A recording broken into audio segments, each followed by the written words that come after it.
നമസ്കാരം. ജ്യോതിഷത്തെക്കുറിച്ച് ചിന്തിക്കുമ്പോൾ പലരിലും ഭയമുണ്ടാക്കുന്ന ഒരു പേരാണ് ശനി. ഏഴര ശനിയെന്നും കണ്ടകശനിയെന്നും കേൾക്കുമ്പോൾ ജീവിതം തകർന്നു പോകുമോ എന്ന് പേടിക്കുന്നവരുണ്ട്. എന്നാൽ ശനി സത്യത്തിൽ ആരാണ്? എന്തിനാണ് ശനി നമ്മെ പരീക്ഷിക്കുന്നത്?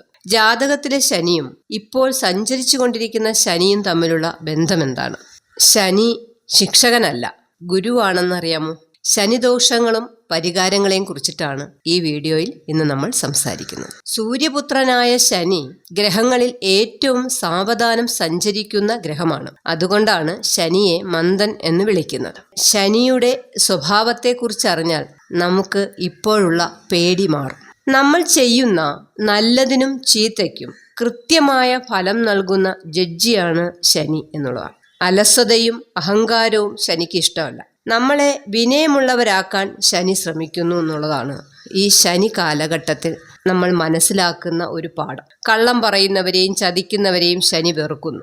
അങ്ങനെ ചെയ്യുന്നവർക്ക് ശനിയുടെ ദോഷങ്ങൾ കൂടിയിരിക്കും. പാവപ്പെട്ടവരെ സഹായിക്കുന്നതും ജീവകാരുണ്യ പ്രവർത്തനങ്ങളും ശനിയെ സന്തോഷിപ്പിക്കാൻ പറ്റുന്ന ഏറ്റവും നല്ല വഴികളാണ്. ലഹരി ഉപയോഗം, പ്രായമായവരെ അപമാനിക്കൽ, ശുചിത്വമില്ലായ്മ എന്നിവയും ശനിദോഷം വർദ്ധിപ്പിക്കും. ഇതാണ് ശനിഗ്രഹത്തിന്റെ പൊതുവായ ഒരു സ്വഭാവം. നമുക്ക് പലപ്പോഴും തോന്നിയിട്ടുള്ള ഒരു സംശയമാണ് ഏഴര ശനി, കണ്ടകശനി എന്നൊക്കെ പറയാറുണ്ട്. ചില ആൾക്കാർക്ക് ആ സമയം വലിയ കുഴപ്പമില്ലാതെ പോകുന്നതും നമ്മൾ കണ്ടിട്ടുണ്ട്. എന്നാൽ ചില വ്യക്തികൾക്കോ ശനി കണ്ടകശനി തന്നെ, കണ്ടകശനി കൊണ്ടേ പോകൂ എന്ന് പറയുന്നത് പോലത്തെ അനുഭവങ്ങളാണ് ചില വ്യക്തികൾക്ക് ഉണ്ടാകുന്നത്. അതെന്തുകൊണ്ടാണ് എന്ന് നമുക്ക് നോക്കാം. രണ്ട് രീതിയിലാണ് അത് നോക്കേണ്ടത്. ജാതകത്തിലെ ശനിയും ചാരവശാലുള്ള ശനിയും എങ്ങനെയാണ് നമുക്ക് അതിന്റെ ഫലങ്ങൾ കിട്ടുന്നത് എന്ന് നോക്കാം.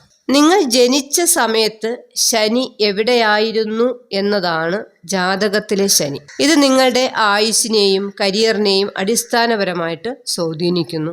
നിങ്ങളുടെ ജാതകത്തിൽ ശനി ബലവാനാണെങ്കിൽ, ഉച്ചത്തിലോ സ്വക്ഷേത്രത്തിലോ നിൽക്കുകയാണെങ്കിൽ നിങ്ങൾക്ക് ദോഷകാലത്തും വലിയ ആപത്തുകൾ സംഭവിക്കില്ല. ഒരു ജനനസമയത്തെ അടിസ്ഥാനപ്പെടുത്തിയിട്ട് ആ ഗ്രഹങ്ങളുടെ സ്ഥിതി നിർണ്ണയിക്കപ്പെടും. ആ സ്ഥിതിയിൽ ശനിയാണെങ്കിലും വേഴഗ്രഹമാണെങ്കിലും അതുപോലെ തന്നെ ചൊവ്വാഗ്രഹമാണെങ്കിലും ഓരോ രാശിയിലായിരിക്കും അവർ നിൽക്കുന്നത്. ആ രാശിയിൽ നിൽക്കുന്ന ശനി നല്ല ഭാവത്തിലാണ് നിൽക്കുന്നതെങ്കിൽ, സ്വക്ഷേത്രത്തിലോ ഉച്ചത്തിലോ ഒക്കെയാണ് നിൽക്കുന്നത് എങ്കിൽ ആ വ്യക്തിക്ക് വളരെയധികം നേട്ടങ്ങൾ ഉണ്ടാകുന്ന, വളരെ വലിയ കുഴപ്പങ്ങളില്ലാതെ മെച്ചപ്പെട്ട ജീവിത സാഹചര്യങ്ങളോട് മുന്നോട്ട് പോകുന്നവരായിരിക്കും അത്. പക്ഷേ ആ സമയത്താണ് ചാരവശാലുള്ള ശനി കൂടി നിങ്ങൾക്ക് വരുന്ന സമയം വലിയ കുഴപ്പമില്ലാതെ, കാരണം ജാതകത്തിലെ ശനി വളരെ നല്ല പൊസിഷനിൽ നിൽക്കുന്നത് കൊണ്ട് തന്നെ ഗോചര ശനിയും, അതായത് ചാരവശാലുള്ള ശനിയും നിങ്ങൾക്ക് വലിയ ദോഷങ്ങൾ വരുത്താതെ പോകും. എന്നാലും ചെറിയ ചെറിയ മുന്നറിയിപ്പുകൾ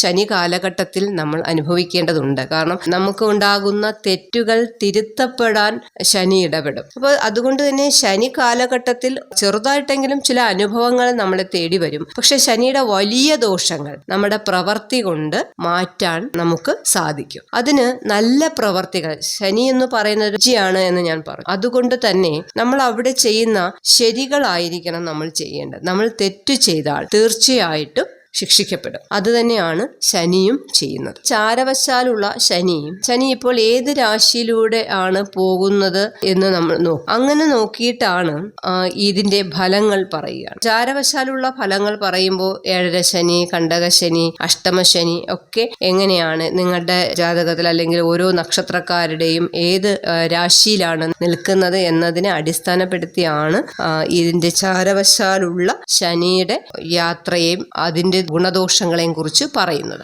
ശനി ഒരു രാശിയിൽ നിൽക്കുന്നത്, ഓരോ ഗ്രഹവും ഒരു രാശിയിൽ നിൽക്കുന്നതിന് ഓരോ കാലയളവുണ്ട്, വ്യത്യസ്തനാണ്. നമ്മള് സാവധാനം സഞ്ചരിക്കുന്ന ഒരു ഗ്രഹമാണ് ശനി. അതുകൊണ്ട് തന്നെ ശനിയുടെ കാലഘട്ടം എന്ന് പറയുന്നത് ഓരോ രാശിയിൽ നിന്നും പോകുന്നത് 2.5 വർഷമാണ് ശനി ഒരു രാശിയിൽ നിൽക്കുന്നത്. ഈ 2.5 വർഷം നിൽക്കുന്ന ശനി 12 രാശിയിലൂടെ സഞ്ചരിച്ച് 30 വർഷം കഴിഞ്ഞിട്ടാണ്, ഇപ്പം മേടൻ രാശിയിലാണ് ശനി നിൽക്കുന്നത് എങ്കിൽ പിന്നെ ഒരു 30 വർഷം കഴിഞ്ഞിട്ട് പിന്നെ മേടൻ രാശിയിലേക്ക് ശനി വരുള്ളൂ. അപ്പോൾ ഈ ശനിയുടെ ഓരോ ഭാവങ്ങളിൽ ഓരോ സ്ഥലങ്ങളിൽ നിൽക്കുമ്പോഴും വ്യത്യസ്തമായ അനുഭവങ്ങളാണ് ആ രാശിയിൽപ്പെട്ട നക്ഷത്രക്കാർക്കും ആ ശനിയുടെ നോട്ടം എത്തുന്ന സ്ഥലത്തുള്ള രാശിയിലെ നക്ഷത്രക്കാർക്കും സംഭവിക്കുന്നത്. വ്യക്തികളുടെയും ജീവിതത്തിൽ ഒരു 30-60 വയസ്സെന്നൊക്കെ പറയുന്നത് വലിയ മാറ്റങ്ങൾ വരുന്ന ഒരു സമയമാണ്. ചില ആൾക്കാർക്ക് വളരെ ദോഷമായിരിക്കും, ചില ആൾക്കാർക്ക് മെച്ചപ്പെട്ട ജീവിത സാഹചര്യങ്ങൾ ഉണ്ടാകുന്നതും ഈ ശനി കാലഘട്ടത്തിലാണ്. കാരണം ശനി തരുന്നത് തിരിച്ചെടുക്കില്ല എന്നുള്ളതാണ്, അത് ഗുണമായാലും ദോഷമായാലും. എപ്പോഴും പേടിയോടുകൂടി നോക്കുന്ന ഒരു കാര്യമാണ് 7.5 ശനി, അഷ്ടമശനി, കണ്ടകശനി എന്നുള്ളത്. അതിൽ 7.5 ശനി എന്ന് പറയുന്നത് ചന്ദ്രലഗ്നത്തിന്റെ 12, 1, 2 ഭാവങ്ങളിൽ ശനി നിൽക്കുന്നതാണ് 7.5 വർഷം. ഇത് മനസ്സിനെയും ശരീരത്തിനെയും പരുവപ്പെടുത്തുന്ന ഒരു കാലമാണ്. കാരണം നമുക്ക് ഒത്തിരി അനുഭവങ്ങൾ, ബന്ധുക്കളാണെങ്കിലും സുഹൃത്തുക്കളാണെങ്കിലും ജോലിയാണെങ്കിലും നമ്മുടെ ഒരു സഞ്ചാര പദവും നമ്മുടെ മനസ്സും നമ്മുടെ ചിന്തകളെ മാറ്റിമറിക്കുന്ന ഒരു വർഷമാണ് ഈ 7.5 ശനി എന്ന് പറയുന്ന കാലഘട്ടം. നമുക്കതിൽ ഒരുപാട് ശരി തെറ്റുകൾ മനസ്സിലാക്കാൻ പറ്റുന്ന, ഒരുപാട് വ്യക്തികളെ മനസ്സിലാക്കാൻ പറ്റുന്ന, നമുക്ക് ആ ഒരു സമയത്ത് നമ്മുടെ കൂടൊപ്പം കുടുംബം ഉണ്ടാകുമോ എന്നൊക്കെ നമ്മളൊരു തിരിച്ചറിവിൻ്റെ കാലം എന്ന് വേണമെങ്കിൽ 7.5 ശനി കാലഘട്ടത്തെ പറയാം. അതുപോലെ തന്നെ 8ാം ഭാവത്തിൽ നിൽക്കുന്ന ശനി വരുമ്പോഴാണ് ആരോഗ്യ കാര്യങ്ങളിലും യാത്രകളിലൊക്കെ അതീവ ശ്രദ്ധ, വളരെ ബുദ്ധിമുട്ടുള്ള ഒരു സമയമാണ് അഷ്ടമ ശനി കാലഘട്ടം. അത് യാത്രകളൊക്കെ നമ്മൾ ശ്രദ്ധിച്ചില്ലെങ്കിൽ അപകടങ്ങൾ എപ്പോൾ വേണമെങ്കിലും വരാം. നമ്മുടെ ഒരു ചെറിയ അശ്രദ്ധ മതി അപകടങ്ങൾ ഉണ്ടാകാനായിട്ട്. അതുപോലെ തന്നെ ആരോഗ്യപരമായി ശാരീരിക ആരോഗ്യം വളരെ മോശമാകുന്ന ഒരു കാലഘട്ടമാണ് അഷ്ടമശനി എന്ന് പറയുന്നത്.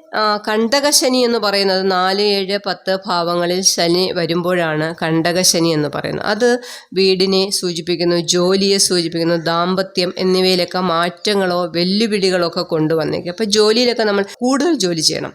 അതിൻ്റെ ഫലം കിട്ടുന്നതിന് വേണ്ടിയിട്ട് ഒരുപാട് കഠിനാധ്വാനം ചെയ്താൽ മാത്രമേ ഫലം തരികയുള്ളൂ. ഫലം തരിക എന്ന് മാത്രമല്ല, അവിടെ ശരിയായ രീതിയിൽ ചെയ്യുക എന്നുള്ളതാണ്. കള്ളവും കാപട്യങ്ങളൊക്കെ കാണിച്ചു കഴിഞ്ഞാൽ ശനി നമുക്ക് നല്ല പണി തരും. പറഞ്ഞല്ലോ, ശനി ഒരു ജഡ്ജിയാണ്. ജഡ്ജി ആയതുകൊണ്ട് തന്നെ നമുക്ക് തരുന്ന ദോഷങ്ങളാണെങ്കിലും ഗുണങ്ങളാണെങ്കിലും അത്ര കഠിനമായിട്ടുള്ളതായിരിക്കും. അപ്പോൾ അത് ദോഷ സമയത്ത് വളരെ കാഠിന്യം അതിന് കൂടും. നമ്മൾ ചെയ്യുന്ന പ്രവൃത്തിക്കനുസരിച്ചിട്ടാണ് ശനി ദോഷ സമയത്ത് നമ്മൾക്ക് കിട്ടുന്ന ഫലങ്ങളും. അപ്പോൾ അതുകൊണ്ട് ഈ ശനി, അതേത് ശനി കാലഘട്ടത്തിലാണെങ്കിലും ശനിഗ്രഹത്തിന് നന്മകൾ ചെയ്യുന്നവർക്ക് നന്മകൾ തന്നെ കൊടുക്കും. എന്നാലും ആ സമയത്തുണ്ടാകുന്ന ചെറിയ ദോഷങ്ങൾ നമുക്ക് വലിയ ഒരു മുറിപ്പാട് വരാവുന്ന സ്ഥലത്ത് നിന്ന് ചെറിയ ഒരു പോറലായിട്ട് പോകും ശനിദോഷ സമയത്ത്. എന്നാൽ ഒരു തിരിച്ചറിവ് ഈ ശനിദോഷ സമയത്ത് നമുക്ക് മനസ്സിലാക്കി നമ്മൾ ആരാണ്, എന്താണ്, എങ്ങനെയാണ്, നമ്മൾ ആരായിരിക്കണം എന്നുള്ളതൊക്കെ ബോധ്യപ്പെടുത്തി പോകുന്ന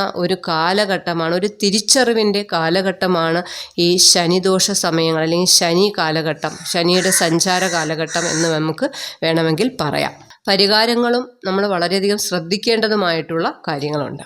നമുക്ക് ദോഷങ്ങളുണ്ടെന്ന് കരുതിയിട്ട് വിഷമിക്കേണ്ട ആവശ്യമൊന്നുമില്ല. കാരണം ശനിദോഷം കാഠിന്യം കുറയ്ക്കാനായിട്ട് ലളിതമായ വഴികളുണ്ട്. ശനിയാഴ്ചകളിൽ ശാസ്താവിനെ ഭജിക്കുന്നത് ഏറ്റവും ഉത്തമമാണ്.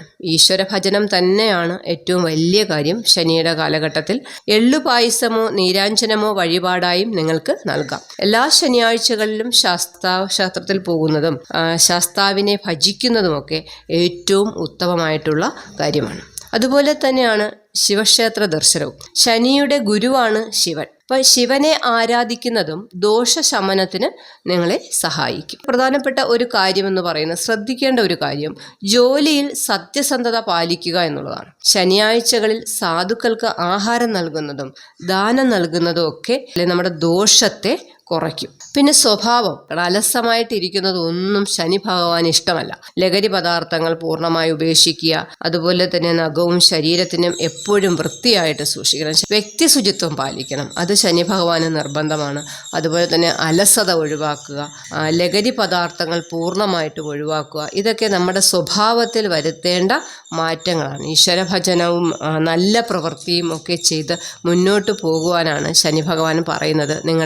അങ്ങനെയെങ്കിൽ നിങ്ങളുടെ ശനിദോഷങ്ങൾ മാറി നിങ്ങൾക്ക് നല്ല ഫലങ്ങൾ പ്രദാനം ചെയ്യും.